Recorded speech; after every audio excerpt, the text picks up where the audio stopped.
Student, आज फिर आप सभी का बहुत बहुत स्वागत हमारे इस चैनल में।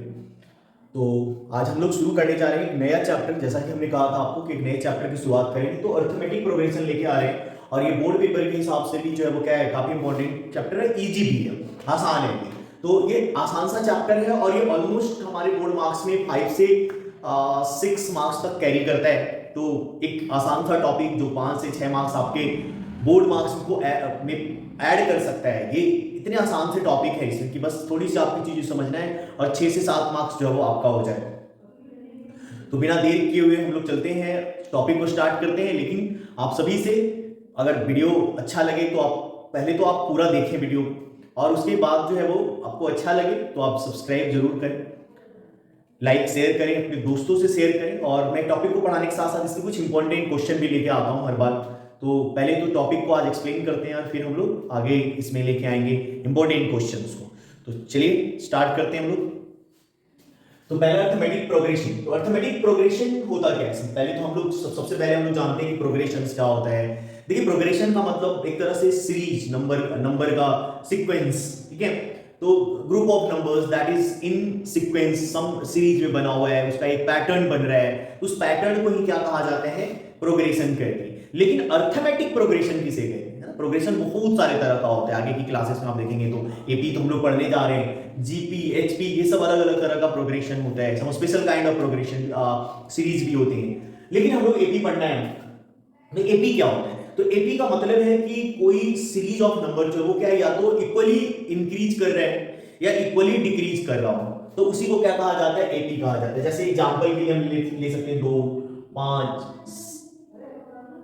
8, 11, इस तरह से जो है क्या इक्वल इक्वल इंक्रीज कर रहे हैं, या इक्वल इक्वल डिक्रीज भी कर सकते हैं। माइनस का 3 हो सकता है कि 0, फिर आपका ये तो इंक्रीज ही हो गया, माइनस का 3, माइनस का 6, माइनस का 9, माइनस का 12, तो इस तरह से डिक्रीज करते जा रहे हैं। तो इंक्रीज या डिक्रीज जो है यही हमारा क्या कहलाता है? एपी। मतलब दो टर्म्स के बीच जो हमारा एक प्रीसीडिंग टर्म है, टर्म जिसको हम देख रहे हैं, और उसके प्रीसीडिंग टर्म का डिफरेंस सभी में क्या हो? बराबर हो, जिसे हम कॉमन डिफरेंस के नाम से जानते हैं।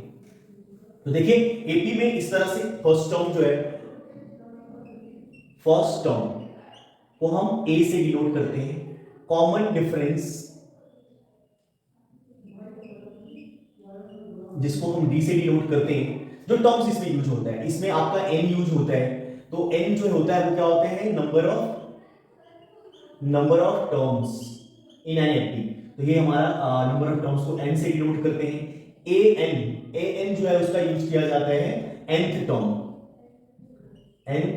जैसे ये फर्स्ट टर्म है, वैसे ही सेकंड, थर्ड, फोर्थ, तो ये nth टर्म, या हम समटाइम्स से क्या है, लास्ट टर्म भी कह सकते हैं। और लास्ट टर्म को हम l से भी डिनोट करके देखते हैं, l डिनोट करते हैं। उसी तरह से आप टर्म देखेंगे sn का यूज होता है, मतलब sum of the terms of AP, AP के टर्म का सम जो उसको हम एसएन से डिनोट करते हैं। तो ये सम टर्म्स जो क्या है यूज किया जाता है एपी में। तो इसमें ये सारे टॉपिक को हम देखते हैं। अब देखिए, हमने जैसा पढ़ा कि अगर कोई एपी हम बनाते हैं तो एपी कैसे एपी बनता है, या तो बराबर बराबर घट रहा होगा या बराबर बराबर बढ़ रहा होगा। तो मान लीजिए कि पहला टर्म हमारा ए है, तो दूसरा टर्म क्या हो जाएगा? a plus D. तीसरी टर्म को हम क्या लिख सकते हैं? a प्लस 2d, है ना। मतलब d और d ऐड होते चला जाएगा, इसमें d ऐड हो गया तो a प्लस 3d, ऐसे करके आगे बढ़ते जाता है। या अगर मान लो कि आप सब्ट्रैक्ट हो रहा है तो सेम तरीके से a हो गया तो a माइनस डी हो जाएगा, a माइनस 2d हो जाएगा, है ना, a माइनस 3d हो जाएगा। तो इस तरह से बराबर बराबर क्या है? घट रहा होगा। तो इस तरह से ये पहला टर्म, ये दूसरा, ये तीसरा, इस तरह से हम लोग लिखते हैं जनरली, ठीक है। जनरली इस तरह से हम क्या है, टर्म्स को हम मान सकते हैं। देखिए, और इसमें से अगर हमें ऐसे भी डिनोट करें कि ये a1 है, a2 है, या a3 है, डॉट डॉट, है ना, आगे तक जो है an है, और ये a क्या है? ap है। तो अगर हमें इस कंडीशन से अगर आपको क्या निकालना है? d निकालना है, जो हमने पढ़ा था कॉमन डिफरेंस।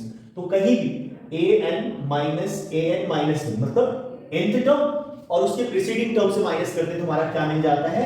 d मिल जाता है। यानी कि अगर d निकालना है तो a2 माइनस a1 अगर आप करेंगे तो आपको क्या मिल जाएगा? d मिल जाएगा, अगर कोई ap है तो इस तरह से हम इसका यूज करते हैं। अच्छा, एक चीज और इसमें कि अगर एपी, अगर आप कहीं एज्यूम करें और ऑड टाइम और इवन टाइम का कंडीशंस कुछ दिया हुआ है, तो उस केसेस में जो अगर ऑड टाइम आपको मानना है तो आप ऐसे ही एज्यूम कर सकते हैं एपी को, कि एक को a मान लिया और एक को हमने a प्लस डी मान लिया और एक को हम a माइनस डी मानते हैं। तो ये एपी में है और सबके बीच में डिफरेंस देखिएगा तो एक जैसे, ये इसलिए हम लोग करते हैं ताकि इसमें कभी कभी क्या होता है कि आपको दे दिया कि 3AP है और 3AP का सम जो है इतना दिया हुआ है और सम और कंडीशंस दिए हुए होंगे, तो उस कंडीशन में क्या होता है कि अगर आप ऐसे मानेंगे या जो लगातार हम a और a plus d a plus 2d मानते हैं तो इसमें से समटाइम क्या होता है ना कि दो वेरिएबल आ जाते हैं, इसमें क्या होगा कि d और d अगर प्लस करेंगे सबको तो कैंसिल हो जाता है। तो इवन अगर ऑड टाइम में इस तरह से अगर 5 है तो आप इधर ले लीजिए a प्लस 2d और इधर ले लीजिए a माइनस 2d। देखिए 5 कम 1 2 3 4 5 AP आ गए। तो इवन ऑड में इस तरह से लेते हैं और इवन वाले में हम लोग इस तरह से लेते हैं a माइनस d और a प्लस d। फिर अगर आप r आगे लेना है, दो टर्म के लिए होगा, चार टर्म अगर लेना है तो हम ले लेंगे a plus 2d sorry a plus 3d और इधर ले लेंगे a माइनस 3d। तो 5 टर्म हो गए, 1 2 3 सॉरी 4 टर्म हो गए। तो ये इवेंट टाइम के लिए होता है, इस तरह से भी आप मान सकते हैं। और ऐसे क्वेश्चन जब हम लोग करेंगे तो समझ में आ जाएगा कि कैसे हमें एज्यूम करना है इसको, ये चीजें हम लोग कर सकते हैं। तो अब सीधा सीधा जो हमें क्या है चीजों को अब समझना है। अब हमें क्वेश्चन में कुछ जो फार्मूला इसमें यूज होता है तो पहले उसको देख लेते हैं। दो ही फार्मूला है, वैसे जनरली मैं तो कहता हूं कि दो ही फार्मूला है इसमें। तो एक आपका क्या होता है nth टर्म निकालने का, जिसको हमने पढ़ा था an। तो an का फार्मूला होता है a plus n minus 1d, ये हमारा फार्मूला होता है an का। और हमने पहले कहा कि an को हम लोग क्या कहते हैं, लास्ट टर्म भी कह सकते हैं, ठीक है। जहां पे एंड कर रहा है टर्म उसको हम लास्ट टर्म्स कहते हैं। तो ये l भी लिख सकते हैं हम समटाइम।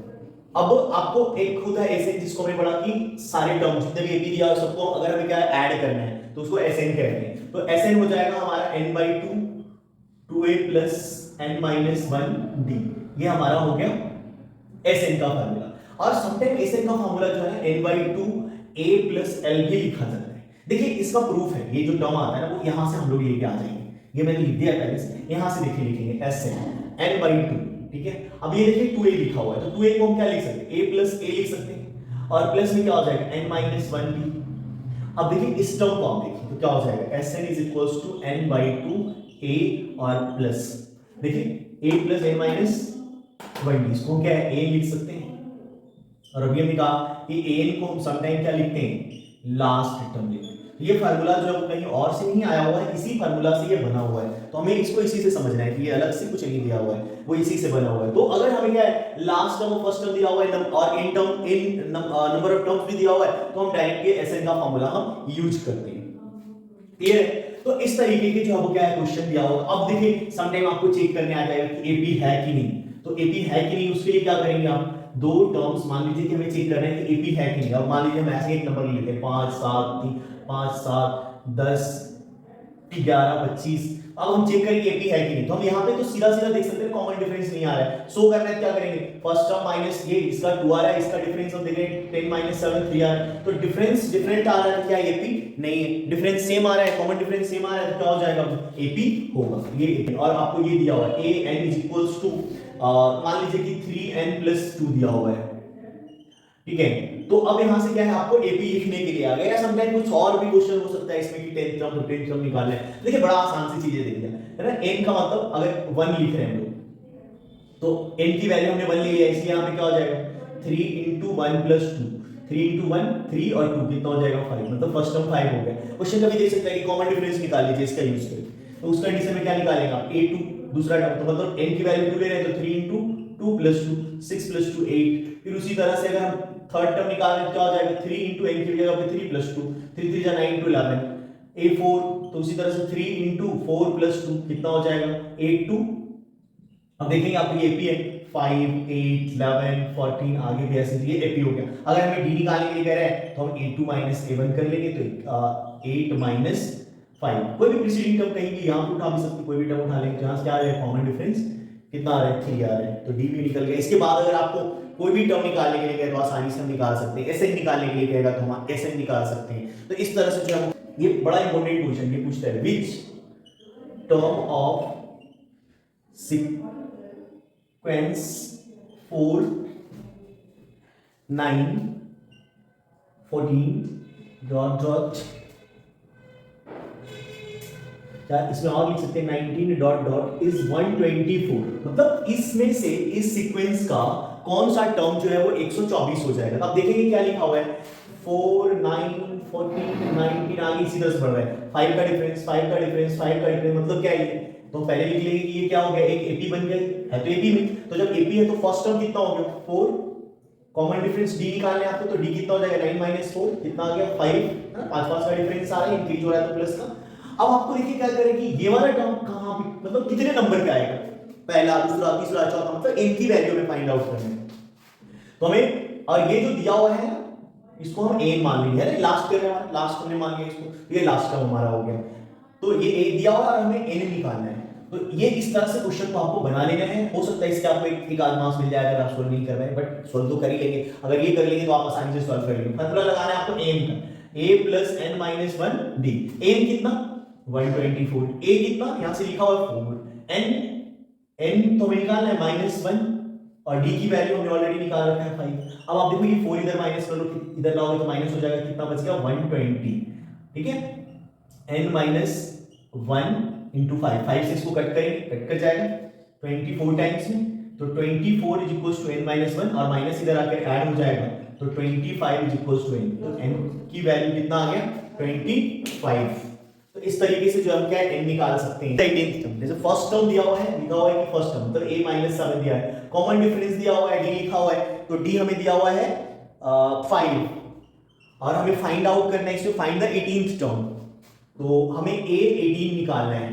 तो देखिए अभी हमने कहा था कि a 18, जैसे हमने बताया था कि फर्स्ट टर्म क्या है a होता है, सेकेंड टर्म जो होता है a2 क्या लिख सकते हैं हम लोग, a + b हमने बताया था, थर्ड टर्म को क्या लिख सकते हैं a + 2d, है ना, फोर्थ टर्म को क्या लिख सकते हैं a + 3d, तो ऐसे भी हम इसको क्या है यहाँ पे 18th टर्म निकालें, क्या लिख सकते हैं a 18th term = a + 17d, है ना। आप फार्मूला का यूज करेंगे उससे भी आप देख सकते हैं, जैसे a + n - 1d, तो यहां से क्या हो गया a और n की वैल्यू कितना हो गया 18, तो 18 - 1 और d, तो a + 17d यहीं से बन के आता है, कहीं अलग से नहीं है।